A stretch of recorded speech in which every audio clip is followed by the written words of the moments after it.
বিশ্লেষণকে দেখেন, আমরা কিন্তু ইতিমধ্যে আমাদের ষষ্ঠ শ্রেণী থেকে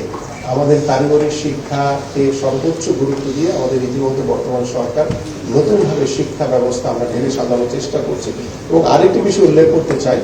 যে চতুর্থ শ্রেণী থেকে আগামী শিক্ষাবর্ষেই আমাদের খেলাধুলাকে বাধ্যতামূলক করা হচ্ছে এবং সেই খেলাধুলা আমাদের ফুটবল নিয়ে পাঠ্যপুস্তক হচ্ছে, আমাদের ক্রিকেট নিয়ে পাঠ্যপুস্তক হচ্ছে, আমাদের সাঁতার নিয়ে পাঠ্যপুস্তক হচ্ছে, আমাদের অ্যাথলেটিক্স নিয়ে পাঠ্যপুস্তক হচ্ছে, আমাদের ব্যাডমিন্টন নিয়ে পাঠ্যপুস্তক তৈরি হচ্ছে। এগুলো কার্যক্রম প্রায় শেষ পর্যায়ে রয়েছে। ইনশাআল্লাহ আমাদের নেক্সট কারিকুলামে আমরা চতুর্থ শ্রেণী থেকে খেলাধুলাকে যেমন বাধ্যতামূলক করতে যাচ্ছি, পাশাপাশি আমাদের কারিগরি শিক্ষার মাধ্যমে আমরা যাতে কর্মমুখী শিক্ষাকে বাস্তবায়ন করতে পারি সেই বিষয়গুলো নিয়ে ইতিমধ্যে আমাদের কার্যক্রম শুরু হয়েছে। এবং আমি কিন্তু আমার বক্তব্যে প্রথমেই বলেছি যে আমরা ডিগ্রি নিয়ে শিক্ষিত বেকার যুব বা যুব নারী যাতে ঘরে বসে না থাকে, তারা যাতে বিভিন্ন কারিগরি শিক্ষা ভোকেশনাল ট্রেনিং এর মাধ্যমে তারা যাতে দক্ষতা অর্জন করে, যাতে নিজেই যাতে বিভিন্ন কর্মকাণ্ড মাধ্যমে তারা যাতে নিজেদেরকে স্বাবলম্বী করতে পারে এবং তারা যাতে তাদের নিজেদের পরিবারকে স্বাবলম্বী করতে পারে। এবং এই বিষয়গুলো নিয়ে আমাদের বর্তমান সরকার আমাদের আরো অনেক বেশি পরিকল্পনা রয়েছে, কারণ আমরা মাত্র 6 মাস পার করেছি। আশা করছি ইনশাআল্লাহ আগামী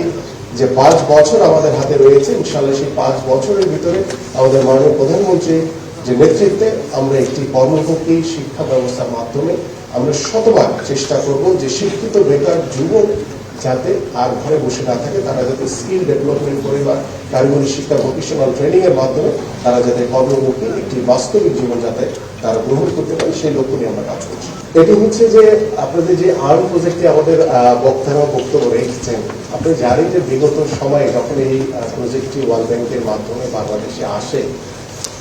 এই প্রজেক্টটি যখন আমরা পাশ করি, এই প্রজেক্টটি কিন্তু বিগত সরকারের সময়ে একটি প্রজেক্ট ছিল এবং এই প্রজেক্টটি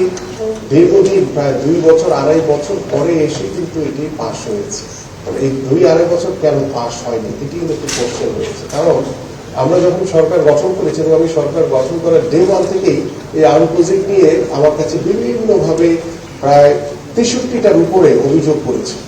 যে এই প্রজেক্টে অনেক দুর্নীতি হয়েছে, অনেক অনিয়ম হয়েছে। এটা বিগত সরকারের সময় যারা এটা দায়িত্ব পালন করেছেন তাদের অনেকের বিরুদ্ধে অভিযোগ রয়েছে। আমরা যখন দেখলাম যে হ্যাঁ, এটা যেহেতু বিগত সময় সরকারের দেওয়া এবং এটি সর্বোত্তমভাবে কিভাবে সুষ্ঠুভাবে এটিকে ব্যবহার করা যায়, এই জন্য কিন্তু আমরা যে প্রতিষ্ঠানগুলো এই কাজটি পেয়েছে,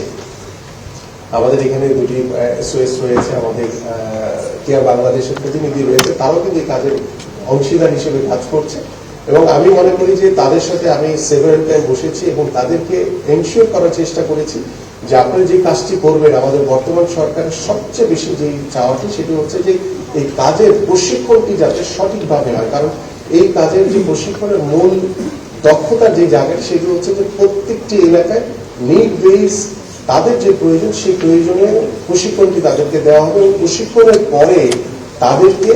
60% মিনিমাম, আমরা চেষ্টা করবো 100% যাতে কর্মসংস্থান নিশ্চিত করা হয়, কিন্তু মিনিমাম যাতে 60% কর্মসংস্থান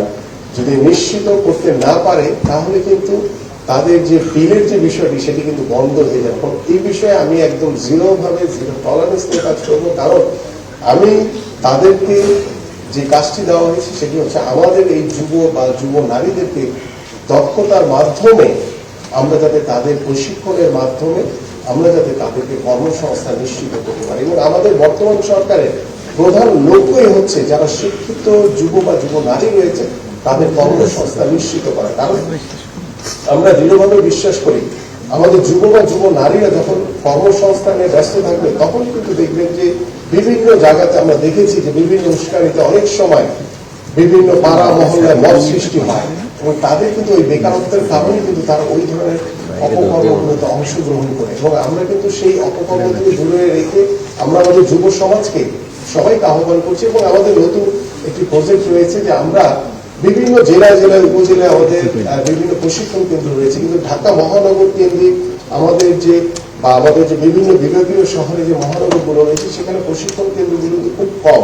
সেটাকে আরো জনবল করার জন্য, আরো স্বয়ংসম্পূর্ণ করার জন্য ইতিমধ্যে আমরা কার্যক্রম শুরু করেছি। আশা করছি যে আর্ম প্রজেক্টের মাধ্যমে আমাদের যে লক্ষ্য বা চাওয়া যে আমরা শতভাগ আমাদের